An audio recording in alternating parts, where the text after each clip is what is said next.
Shannon and I met in college our sophomore year and instantly clicked. She was stunning with her thick brown hair, blue eyes, and a fit body. But what really captivated me was her vibrant personality, smart, cheerful, and funny. We became best friends, and after 3 months we shared a memorable moment in my car behind the baseball stadium. It was clumsy, yet beautiful, and when we finally connected, she cried tears of happiness. From then on, I knew we were meant to be together. I'm Stu, a contractor from a small Midwestern town. I stand at 6 feet tall, weigh 187 pounds, with brown eyes and sandy hair. I run a successful remodeling business while Shannon teaches music at a local high school. Together, we're financially stable and planning to start a family soon. Our first decade of marriage was blissful. Our bed life was fulfilling, though not daily. We had a rule to cuddle every night, and waking up next to Shannon was always a joy. I'd give anything for her without hesitation. But then something unexpected happened, leaving me emotionally shaken. Most of our work happens in the warmer months, so we vacationed during holidays and took trips in the summer. Shannon occasionally visited family or kept up with teaching during my busy season. Our favorite winter escape was to somewhere warm. During our marriage crisis, we opted for a 2-week stay at an all-inclusive spa resort in the Bahamas, hoping to reconnect. But my perception shattered quickly. Before boarding the plane, I believed our marriage was flawless. However, a man's lingering stares at Shannon at the airport hinted otherwise. His familiarity with her raised red flags, though they didn't attempt further contact. Despite my unease, Shannon seemed oblivious. On the plane, the man ended up seated several rows ahead. Shannon's decision to take an aisle seat instead of her usual preference for the window added to my suspicions. When I questioned her, she blamed it on a stomach issue. I managed to switch seats for her with a fellow passenger, citing her discomfort. But my gut churned with doubt.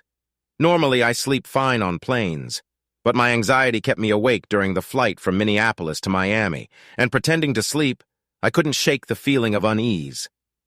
Shannon and I stowed our belongings, and once airborne, I feigned sleep, keeping an eye on her. After 15 minutes, she glanced at me, thinking I was asleep. Convinced I was unaware, Shannon got up and went to the restroom. I observed her interactions, noting her brief touch on a man's shoulder, confirming my suspicions. When they met in the aisle, their body language spoke volumes, his hand on her waist, her smile, clear signs of familiarity and closeness. Realizing the danger to my marriage, I felt a wave of sadness. How could she betray us like this? Throughout the flight, I struggled to comprehend the situation, hoping it would somehow resolve. But as we boarded our flight to NASA, my fears were confirmed when I spotted him 5 rows behind us, engrossed in his book. During the flight, Shannon resumed her usual seat by the window, signaling a return to normalcy. Driving in NASA, we collected our bags, rented a car, and headed to the hotel. While I drove, Shannon was engrossed in her phone, leaving me to grapple with my emotions. "Who are you texting?" "Just my mom insists, letting them know we arrived." I'd rather see for myself. Isn't it funny how suspicions grow like snowballs? Our room was stunning, overlooking the ocean and a pool. As we unpacked, I knew I had to make a move to win back my wife. I approached Shannon, hugged her, and kissed her neck. "You know how much I love you?" Shannon turned to me, kissed my lips lightly, saying, "I love you too, baby," but her eyes seemed distant. "I'd never hurt you, Shannon, or our marriage." She shuddered. "I know, Stu," she whispered, avoiding my gaze. I sensed I was losing the battle.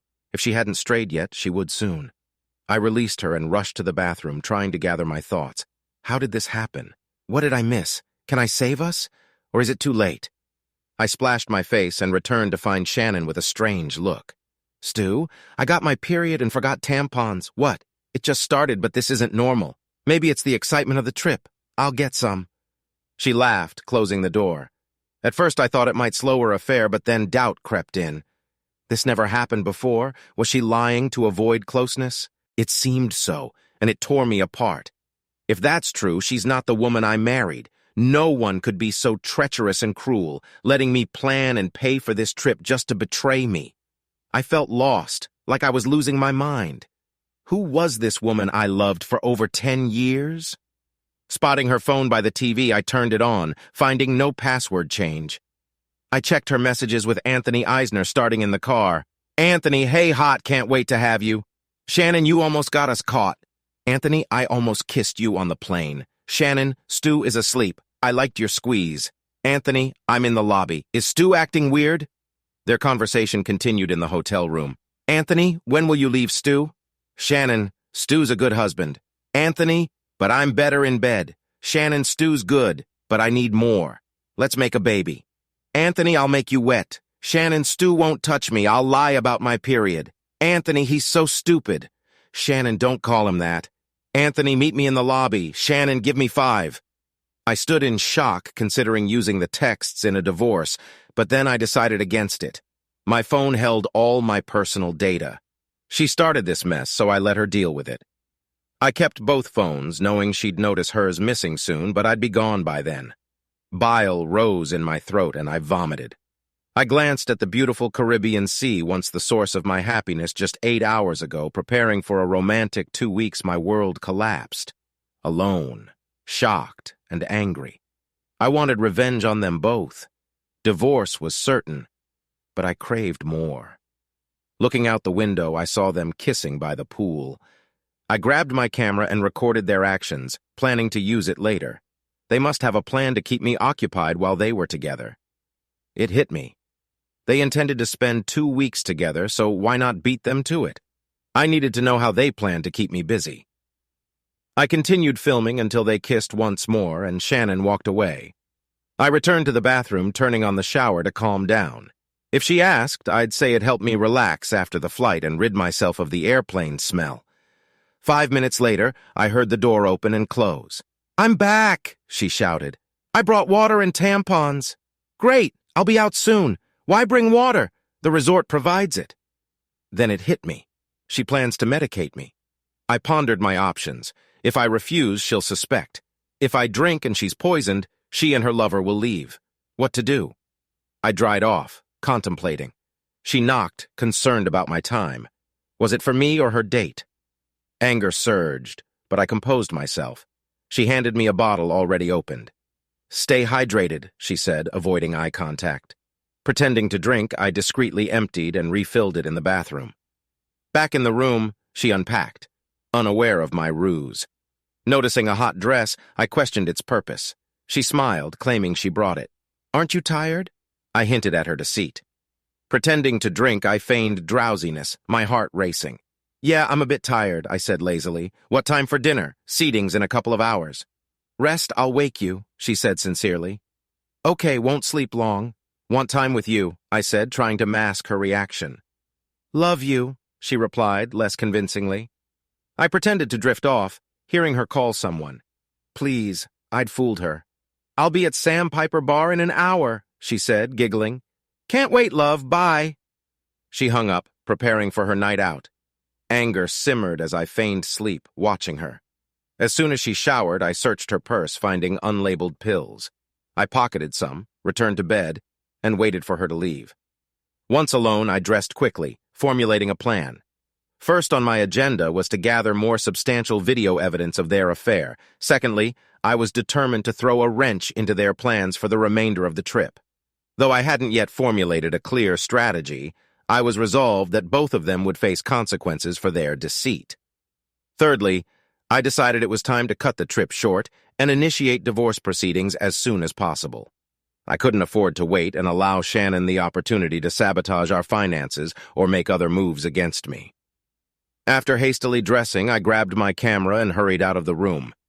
As I made my way to the bar, I pondered the capabilities of the camera, hoping it would perform well in the dimly lit environment. Upon arriving, I strategically positioned myself behind some palm trees, ensuring a clear view of the bar while remaining concealed from their sight. Observing them from a distance, my heart burned with a mixture of rage and betrayal as I watched Shannon adorned in that provocative red dress I once adored, wrapped in the arms of another man. It took every ounce of self-restraint I possessed not to storm over and confront him then in there. But I reminded myself that my primary objective was to gather evidence, not to risk a scene that could land me in trouble.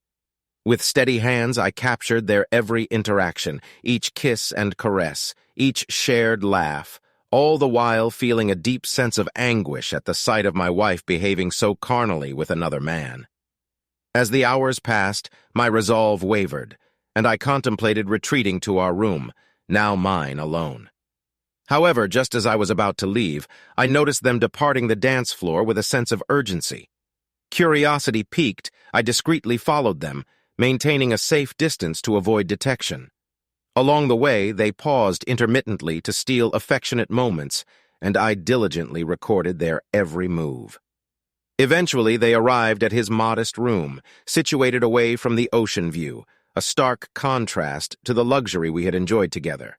Peering through the partially drawn curtains, I strained to catch snippets of their conversation, my camera capturing every word exchanged between them.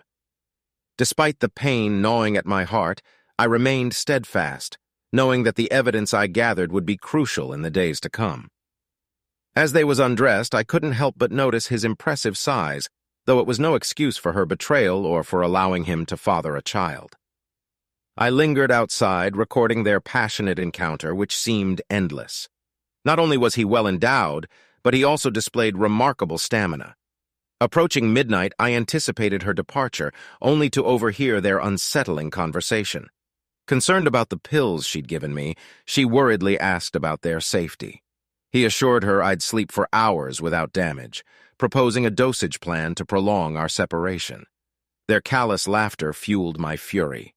Having heard and seen more than enough, I retreated to my room, consumed by a desire for revenge. Determined to disrupt their nightly rendezvous, I crafted a plan. I'd orchestrate a diversion to lure her away, affording me the opportunity to confront him alone. But how to keep them apart? A spa day seemed the perfect solution. I'd gift Shannon a package, masking my true intentions with false affection. It was a deceitful move, but one I deemed necessary to exact the justice they deserved. If she hesitates, I'll insist the spa package is non-refundable, evoking guilt to ensure she accepts, just as she's pressured me in the past. With her occupied for hours, I'll deal with my lover's misdeeds. After changing into shorts, I lay awake plotting my revenge, fixated on confronting him. Around 5 in the morning, Shannon returned, quietly slipping into bed beside me. Suppressing my urge to push her away, I feigned sleep, awaiting the opportune moment to act. By 7, as she slumbered, I roused myself, taking a quick shower before setting out to find the spa. Hoping for an early opening, I sought a package to keep her occupied while I attended to matters. Upon arrival, I quickly selected a 3-hour session, prioritizing its duration over its contents. Booking the earliest slot, I planned to surprise Shannon. Satisfied, I left to explore, recognizing she likely needed rest after her night with her lover. Returning to the room around 9 in the morning, I found Shannon still asleep. Quietly, I searched through her purse and discovered her phone. Looking through her messages, I came across one from Anthony's sent within the last hour. "You were great last night. Any chance you could escape stew for some afternoon fun despite my rising anger, I managed to keep it in check, but I knew the end was drawing near." As Shannon began to stir, I replaced her phone and leaned in to kiss her forehead gently. "Good morning, sleepyhead," I greeted softly. "I'm sorry about yesterday for falling asleep so suddenly and ruining our dinner plans, but I have a surprise for you." A hint of uncertainty flickered in Shannon's eyes as she smiled and yawned. "What kind of surprise?" she asked. "I booked you a spa day as an apology for last night and to show you how much I love you." Even in my drowsy state, I noticed her slight shudder. It dawned on me that she harbored doubts about our relationship. "Everything is fine, isn't it?" I probed gently. "Or don't you like my gift?" Shannon's response was a hesitant nod and a faint smile. "Oh no, I like it," she reassured me, though her smile faltered slightly. "I just wish you had asked me first. If I had done that, it wouldn't have come as much of a surprise to you," I reasoned, hoping to dispel any lingering doubts. "Look, this doesn't mean you need to run to the spa right now. I've made a reservation for O2 while in today so we can spend some time together." Shannon nodded in agreement, expressing her gratitude for my thoughtfulness. After she got up and headed to the bathroom, I glanced out the window and noticed Anthony by the pool, engaged in conversation with 2 young women. Although I suspected Shannon had informed him about my surprise, he didn't appear perturbed. As I observed their interaction, it struck me that Anthony might have contingency plans in case Shannon couldn't join him for some afternoon fun. About an hour later, Shannon and I were at the buffet, filling our plates. While I loaded mine with breakfast items, Shannon opted for just fruit and coffee. "Feeling hungry, babe? Is it because of your period?" I inquired. Yeah, that might be it. I really don't have much of an appetite," she replied, visibly distracted. Her reaction to Anthony's message piqued my curiosity, but ultimately it didn't matter much as my plan seemed to be working, especially on her. For breakfast, we opted for a stroll along the beach. I brought my camera along, capturing shots of the palm trees and Shannon. Despite my compliments, she seemed uneasy, hinting at a growing sense of guilt. "What's wrong, babe? Are you okay?" I probed, sensing her discomfort. "No, I'm fine. Just a bit tired," she responded, her guilt becoming more evident. "Would you mind if I went back to our room for a nap before my spa visit?" she asked. "Sure. No problem. I understand it's not ideal to have your period start during vacation," I reassured her, concealing my growing frustration. As she walked away without so much as a goodbye kiss, I resolved to confront Anthony soon. As I continued walking along the beach, lost and thought, I encountered two couples, one of which included the women who had spoken with Anthony earlier. They were now accompanied by two burly men who appeared formidable. Overhearing their conversation, it was evident that Anthony had convinced them to go deep-sea fishing, leaving the women feeling neglected. Despite their attempts to reassure them, it was clear the women felt left out and unappreciated. As they passed by me, it was apparent that Anthony had won the argument, leaving the women feeling unsatisfied. After strolling along the beach for a bit, I decided to head back and check on how her boyfriend was doing. I was worried Shannon might have ditched her spa appointment to be with him, but if that was the case, maybe I could snag more footage of them together. I roamed the hotel grounds for over an hour until I found myself outside Anthony's room. I heard voices inside, but not Shannon's. Carefully, I readied my camera and crept closer to the window. It was risky since it was daytime and more people could spot me. So I figured the best move was to mount the camera outside on a windowsill, pointing into the room and let it roll. After setting it up, I found a spot to watch his door and see who emerged. Time dragged on, but my patience paid off. The two gals I spotted with Anthony earlier by the pool and then at the beach with those dudes came out of his room, all smiles and giggles like they shared some juicy secret. It was a riot. Once they were gone, I retrieved my camera and headed back to my room. Shannon wouldn't be back from her spa session for nearly another hour, so I had time to review my notes. Back in my room, I fired up my laptop and transferred all the videos I'd taken since we arrived. Most were of Shannon and the idiot. But then I watched the footage of those girls in his room. Turns out, they found a way to kill time while their pals were off deep-sea fishing. Anthony convinced them to join him in a Minajatwa. It was like a low-budget adult flick. He had his way with one while the other watched and played solo. Then they switched and the cycle continued. That's when another idea struck me. I could time it just right to bail out while Shannon was here, trying to piece together what went down. I figured she'd likely try to medicate me tonight to make me look like a fool again, and if I played my cards right, she'd end up meeting Anthony at the bar, dancing and boozing before heading back to his room. If I could slip a pill into their drinks towards the end of the night, they'd be out cold by the time they hit his room. Timing had to be flawless, but in life, plans hardly ever go off without a hitch. The next step in the plan involved making a DVR copy of Anthony's recent conquests. I must admit, I was somewhat amazed by this guy's ability to charm two very attractive women into his room. With multiple DVR discs on hand, I duplicated his escapades from the day. Now I just needed to figure out where to discreetly leave them. Additionally, I duplicated all my previous recordings onto another DVR for added insurance. According to the front desk, I arranged for one disc to be sent to my brother Frank's home, with a note urging him not to play it or reveal its origin. Just in case my plan flopped, or if Shannon and Anthony caught wind of my scheme and wanted to retaliate, if they tried anything, at least the disc I sent to my brother would expose the culprits. Glancing at the time, I noticed Shannon was nearing the end of her spa treatment. Deciding to quickly scope out the hotel, I aimed to locate the rooms of the two women and their boyfriends. Surely their partners would be curious about their activities while they were out deep-sea fishing. Soon I spotted the women emerging from the pool with towels and followed them to discover they were heading back to their rooms, which conveniently happened to be adjacent to each other. This resolved one aspect of my plan. If all went according to schedule and Shannon and Anthony repeated last night's routine, by tomorrow morning, I could thoroughly disrupt the remainder of their trip.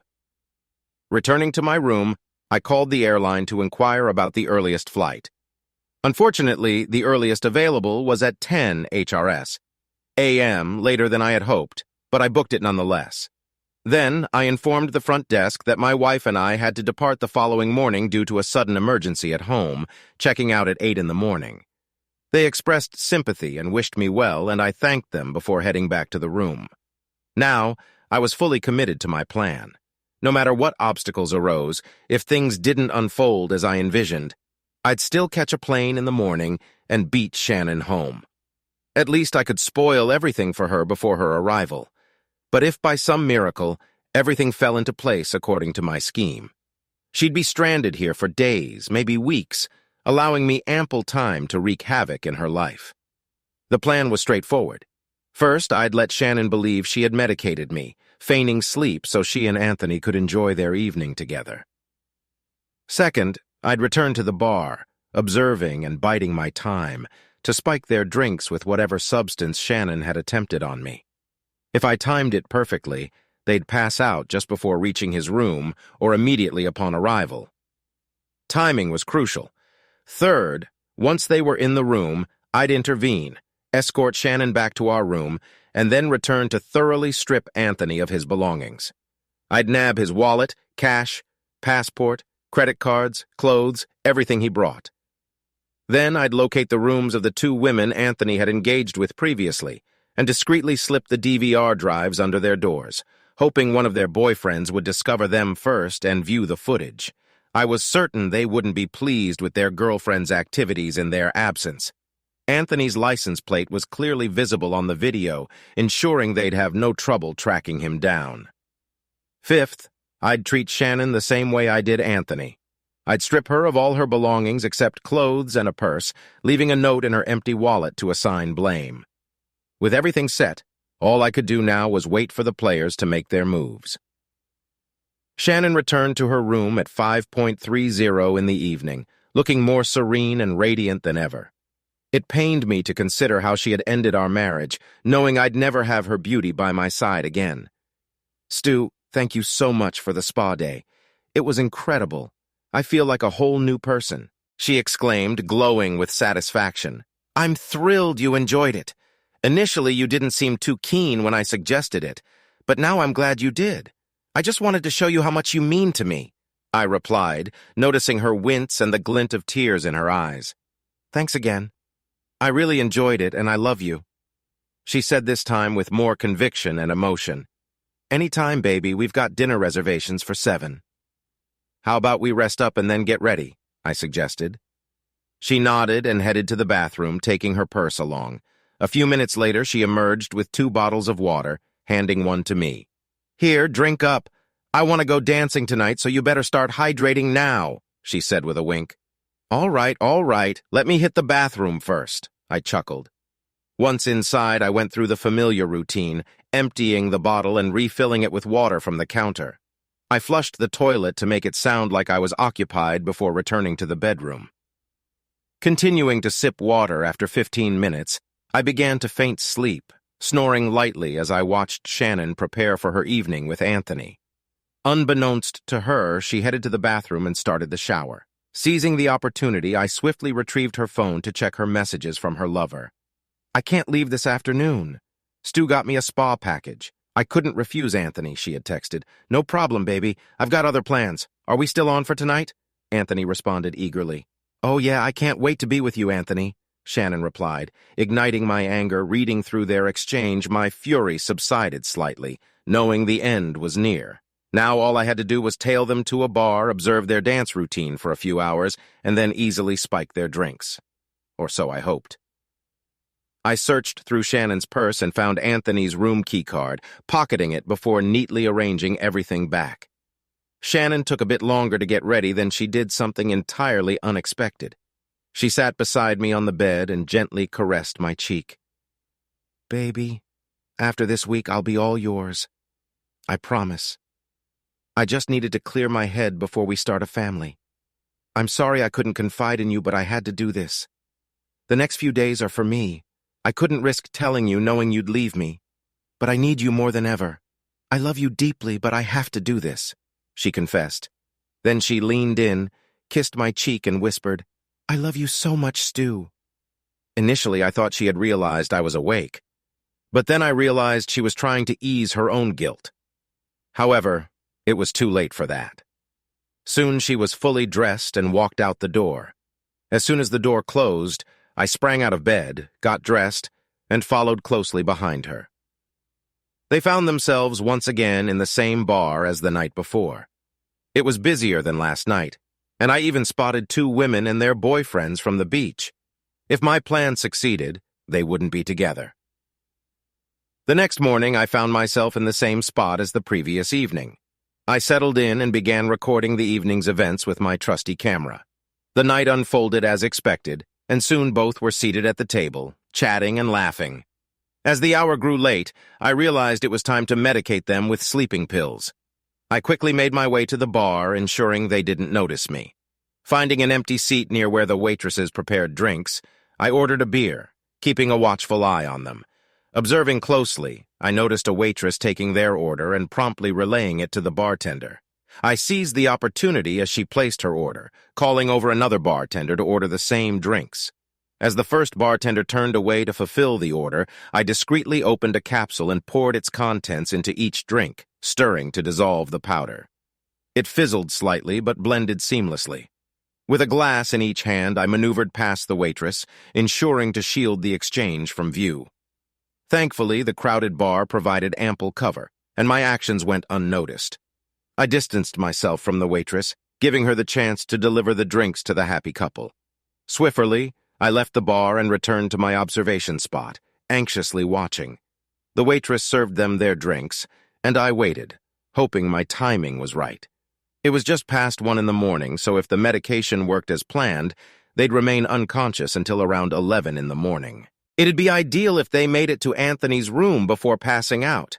They leisurely sipped their drinks, and I grew increasingly nervous. What if they didn't finish? Would there be enough medicates for the desired effect? Then Anthony leaned in and whispered something to Shannon. She smiled, and they hastily downed the remaining drinks before leaving the bar. Thank goodness. I hurried to keep pace with them, noticing their haste to return to the room. As I trailed behind, I observed Shannon beginning to stumble, struggling to maintain her balance. Anthony took her hand, draping it over his neck, and supporting her with his arm around her waist. By the time they reached his room, Anthony, too, appeared increasingly unsteady. My timing of medicating their drinks was spot on.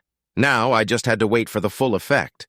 Upon reaching his door, Shannon could barely stand, and Anthony was staggering more with each step. He fumbled with the key card, making several unsuccessful attempts before managing to open the door and stumbling inside. After waiting a few minutes, I retrieved the key card from Shannon's purse and entered the room. As I stepped inside, I heard Anthony muttering, "What's wrong with you, baby? You didn't drink that much." This slurred speech indicated he'd soon be unconscious. Inside, Shannon lay face down on the bed, already in a deep sleep. Anthony shook her, attempting to rouse her. "Come on, baby, it's time to have some fun," he mumbled, then noticed my presence. "Hey, who are you?" he slurred, trying to stand up straight but nearly falling. "Just her husband, the fool. Now be a good boy and pass out so I can get her out of here," I retorted. On cue, he slowly collapsed to the floor, motionless. Approaching the bed, I noticed his phone lying nearby. I picked it up, curious about its contents in terms of texts and photos. Soon enough, I was scrolling through numerous photos, most innocuous, but then I stumbled upon something more damning. He possessed a folder containing numerous images of women in different stages of undress, some engaging in love-making acts like self-pleasure. Most of the women were unfamiliar to me, but I did come across a few undressed pictures of Shannon, along with images of her engaging in similar acts. As I continued browsing, I recognized some of the women as teachers from Shannon's school and the wives of several male colleagues. Well, this is quite revealing. It appears Anthony has a penchant for affairs with married women. Things were about to take a nasty turn. I scrolled through his contact list and decided that, aside from my soon-to-be ex-wife, these photos should be shared with everyone in his contacts, particularly the husbands of the women he photographed. When he returns home, he's in for an unpleasant surprise. I forwarded photos and videos of Shannon to her phone, then transferred them to mine for future use. Let's call it insurance. After powering down his phone, I gathered all his belongings, including clothes, toiletries, and other items he brought on the trip, and nonchalantly packed them into his suitcase. I also rifled through his pockets, confiscating his cash, wallet, credit cards, driver's license, and passport, knowing that, without a passport, leaving the island would be tricky for him. Once his suitcase was filled, I turned to Shannon, still lying face down on the bed with one leg hanging off. With care, I rolled her onto her back, then carried her to our room. After laying her on our bed, I returned to Anthony's room to collect his remaining belongings, keeping his phone, wallet, and cash as compensation for the trouble he caused. After thoroughly inspecting his room, I wanted to ensure he left with nothing. I even removed his shoes, and on my way back stumbled upon a hotel dumpster. I tossed his suitcase and shoes inside, covering them with trash to conceal them. Returning to my room, I proceeded to pack my suitcase along with Shannon's belongings, treating her possessions with the same care as Anthony's. I intended to leave her with nothing but the clothes on her back, her purse, necessary items like tampons, and her empty wallet, containing only the note I left behind. Finishing up, I noticed it was already past 4 in the morning, and I needed to be at the airport by 9. Since Shannon finished her drink around 2, she wouldn't wake until at least noon. I anticipated Anthony's arrival around 10 a.m. in the morning, ensuring I'd be long gone before either of them woke. There was one more task on my agenda. Leaving the room, I grabbed the 2 DVR discs I had recorded earlier and made my way to the rooms where the 2 women and their partners were staying. Stealthily and swiftly, I slipped a disc under each door before returning to my room. There I gazed at Shannon sleeping peacefully on the bed, overwhelmed by a sense of loss and sadness. I had yearned to start a family with her, but she had other plans, and forgiveness saluted me. After ensuring everything was packed, I seized Shannon's suitcase and retraced my steps to the dumpster, where I deposited her belongings alongside Anthony's. Back in the room, I meticulously searched Shannon's purse, confirming it was empty of money, credit cards, or a passport. I aimed to make her return home as challenging as Anthony's, collapsing into one of the chairs in the room. Exhaustion washed over me, but my mind raced with thoughts of my next steps upon returning home. First, I'll drain our bank and debit accounts, then cancel all our credit cards. Next, I'll gather all my belongings and vacate our house. I figured I'd need to rent a storage unit for my things, but I didn't care. I just wanted out of our house in this sham marriage. Before I knew it, I drifted off to sleep, and upon waking, it was nearly 7 in the morning. Rising from the chair where I'd slept, I approached the bed, casting one last sorrowful glance at Shannon, before carefully lifting her and carrying her out of the room. Down at the pool, I settled Shannon onto a lounge chair. Since I was checking out, I didn't want her in the room when housekeeping arrived to clean and prepare it for the next guests. Returning to my room, I grabbed my suitcases and double-checked to ensure I had everything. I still had Anthony's phone, but then I had an idea. Returning to the pool, I retrieved Shannon's phone and began sending the photos and videos to everyone on her contact list. I made exceptions for her young nieces and nephews, but I was sure her parents, siblings, and colleagues would find them enlightening. At the front desk, I requested a piece of tape, which I used to cover the contacts on Shannon's phone battery, making it appear dead. I also made sure she didn't have a phone charging cord. Without money, it would take her a while to get the phone working. Just after 8 in the morning, I heard commotion and shouting. She was one of the boyfriends of the women Anthony had been with yesterday. Apparently, they were now soon-to-be ex-boyfriends. Watch the video I slipped under their door. You're a moron. Tell your family the wedding's off, and I never want to see you again. Find your own way home, you cow, one guy yelled at his girlfriend. The other guy had a cold expression as his girlfriend pleaded with him. "Baby, please don't leave me," she begged. "I'm so sorry. It was a stupid mistake, and you've already paid him back in full. You're a traitor. Go to your new boyfriend." "He might have more money, but I doubt he'll be as forgiving," he replied coldly, sending shivers down my spine. I wondered what fate befell poor Anthony. Well, I suppose I'll never know. The next thing I heard was the ambulance siren halting in front of the building. The individual I assumed was the manager emerged from his office and swiftly escorted the orderlies down the path to Anthony's room. I sincerely hoped he was all right. As onlookers began to gather to investigate the commotion, I quietly hailed a taxi and headed to the airport. Upon switching on my phone, I noticed a voicemail. I accessed my voicemail and listened to a message from my brother Frank. "Stu, what's going on there? I've received a flood of undressed photos and detailed videos of Shannon. I know she's attractive, but what's the deal? Fill me in when you get this." Arriving at the airport and waiting to board the plane, I returned his call and briefed him on the entire situation, how Shannon had been involved with Anthony while we were away, and her attempts to conceive with him. Initially shocked, my brother thought I was jesting. However, after urging him to review the video closely, he expressed his sympathies and offered assistance if needed. After thanking him, I ended the call and soon found myself journeying home solo. Upon landing, I powered up Anthony's phone and found numerous voicemails and messages, many containing threats directed at him. It seemed the photos and videos I distributed weren't well received. Retrieving my luggage, I retrieved my car from long-term parking and drove home, brainstorming my next steps along the way. Although divorce was an option, I knew it would entail splitting our assets evenly, which didn't sit right with me given Shannon's infidelity. It felt unjust that she could cheat and still benefit from a divorce. As I drove, another plan began to take shape in my mind, prompting me to mentally outline what I required and how to execute it. She had shattered our marriage, so I was determined to make her life miserable. Upon arriving home, I contacted my brother to assist me in moving my belongings out of the house in the coming days, ensuring Shannon returned to an empty home. Finally, I checked my phone to discover over 20 voicemails and a dozen messages, mostly from Shannon's sister and other relatives, inquiring about her whereabouts and why she wasn't responding. I felt somewhat relieved that there were no messages from Shannon herself. She couldn't turn on her phone, so she probably hadn't realized what had happened yet.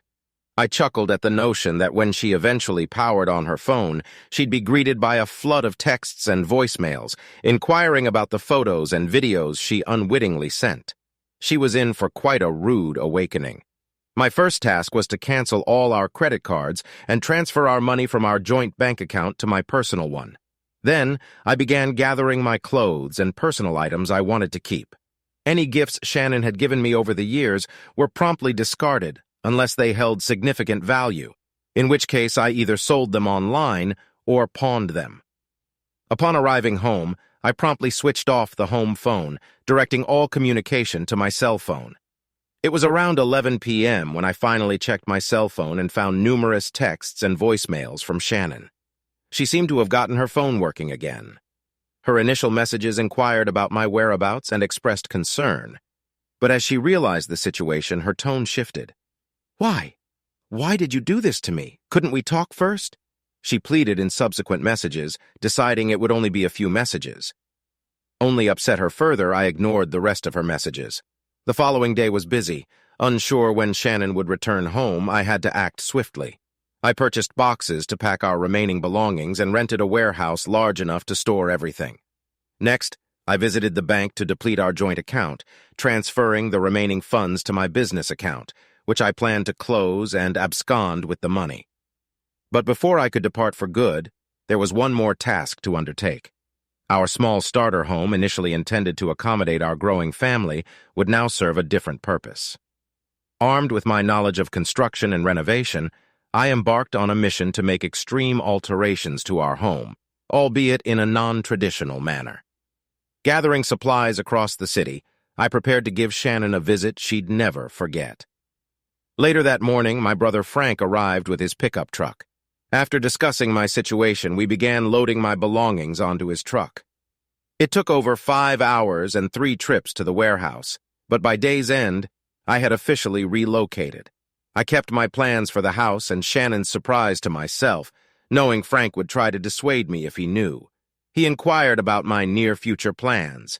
Just leaving town in this awful marriage behind, I won't file for divorce when she returns, I'll be gone. She may keep the house, but that's all she'll get from me. Frank shook his head. You know this won't work? She'll hire a lawyer and track you down. Let's get a divorce and move on. Escaping will only make things worse when she finds you. Don't let emotions cloud your judgment. Consider it. Get a lawyer and give her half. No. She cheated and tried to have another man's baby, passing it off his mind. She deserves nothing, and that's exactly what she'll receive. I won't divorce her. I'll leave her broke and exposed for all to see. Frank understood that trying to persuade me was futile. I have a tendency to be obstinate, and once I've made up my mind, it's difficult to sway me. He departed, cautioning me to reflect on my decisions and avoid impulsive actions. Since witnessing Shannon kissing her lover, I've been contemplating everything. Now it's time to set my plan in motion. That evening, I commenced working on the house and continued until the early hours. As a certain of Shannon's return, I needed to act swiftly. The impending snowstorm worked in my favor. It was projected to shut down major airports, extending my window to complete the remodeling project. The heavy snowfall, adding an additional 20 to 30 inches atop the existing accumulation, facilitated my plan. Ignoring most of Shannon's calls over the past 2 days, I eventually decided to answer solely for gathering information. Please, baby, listen. It was a mistake, a huge, foolish mistake on my part. I never intended for it to escalate like this. I'll do whatever it takes. Just please forgive me, she pleaded tearfully. Her tears failed to sway me. I wanted nothing more to do with her. However, I needed to maintain composure, offering her a glimmer of hope before abruptly cutting it off. Shannon, you've hurt me more than anyone ever has. I'm not sure if I can forgive you or trust you again. I just need to understand why. Why did you do this to us? Didn't you love me? Isn't I enough for you? I maintained a calm tone, though a hint of sadness lingered in my voice. Inside, I wanted to shout into the phone that she was nothing more than a heartless person I never wanted to see again. I should have let her believe we had a chance to reconcile. Baby, please let me explain. None of that meant anything. He meant nothing to me. You mean everything to me? You're my life. You're everything. Please, oh God, please forgive me, she sobbed. After a brief pause, I responded. Baby, I'm just not sure. I loved you, but you've broken my heart. I don't know if we can mend everything. No, baby, we'll mend everything. Our love will be even stronger, our connection deeper. We just have to get through this. Please, baby, can you wait until I come home so we can talk? Her voice trembled with desperation. I'm not sure. When will you be back?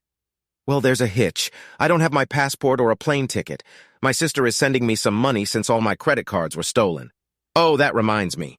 Please call those credit card companies and have them cancel my cards immediately. It's remarkable how she went from pleading for reconciliation to commanding the cancellation of her credit cards.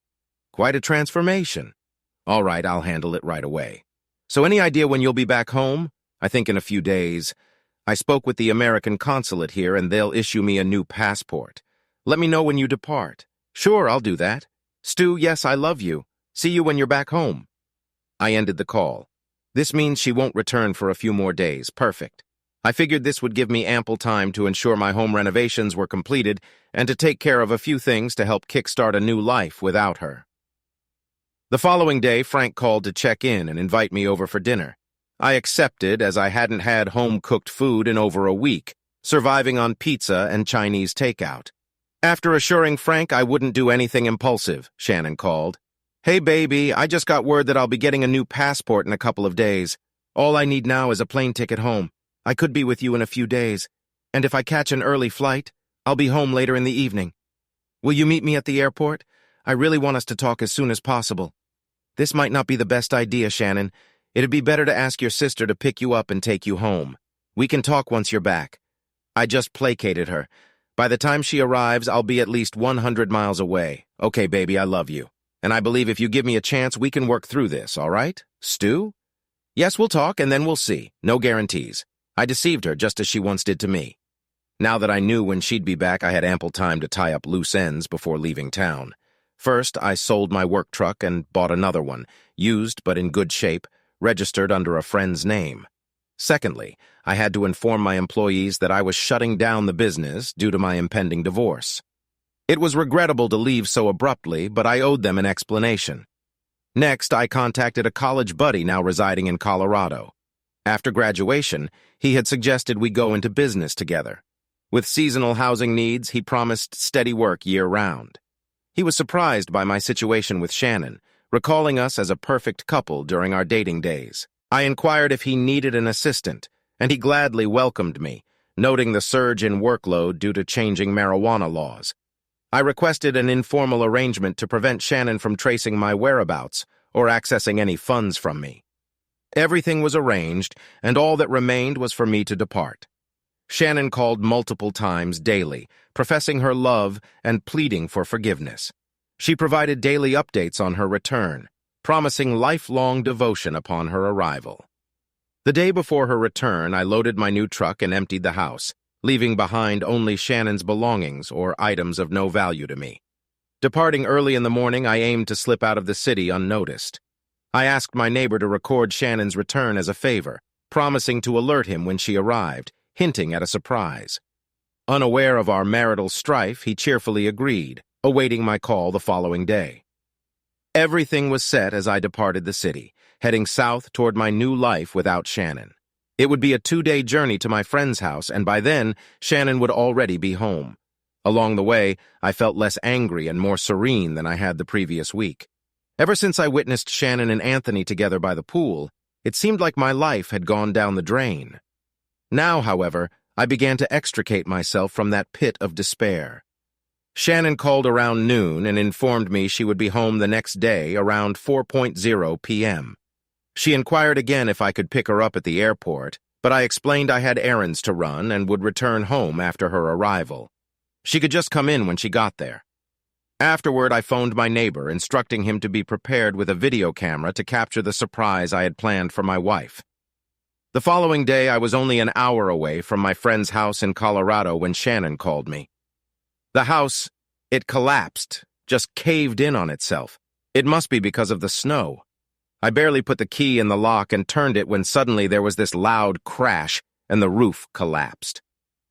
"Oh, God, our house is gone," she cried. Well, Shannon, don't fret. I'm sure your parents are still waiting for you in their room. As for me, I've taken other measures." I said cheerfully, "What do you mean? Our house is destroyed. How can you be so cheerful?" Now she was growing angry. "Fine, my renovation unfolded exactly as planned. I rigged it so the house collapsed when she unlocked the door.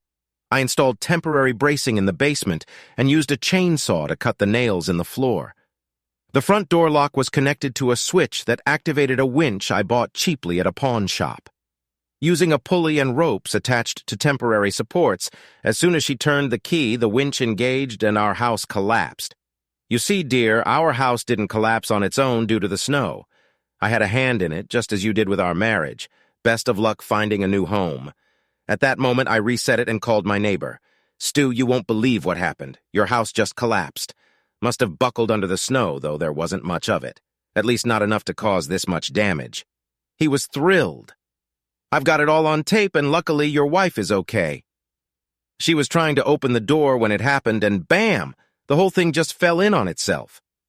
I asked him to email me the video when he could, as I wanted a copy of it. After the conversation, I powered off my phone and continued my journey towards a fresh start. It's been nearly 3 years since then, and I've managed to establish a comfortable life for myself here in Colorado. While I stay connected with a few friends back in Minnesota and stay informed about what's happening, I've avoided direct contact with family members because I was certain they'd disclose my whereabouts to Shannon. It appears Shannon achieved her desire and became pregnant with Anthony's child. Initially, she insisted the baby was mine, casting me as a neglectful father who fled. Sadly, even my own mother believed her narrative eager for a grandchild. To resolve the matter, I reached out to a friend who then contacted my brother, urging him to request a DNA test for the baby, comparing it with my brother's DNA. If I were indeed the father, there would be a match. If not, there would be no resemblance. Astonishingly, she agreed.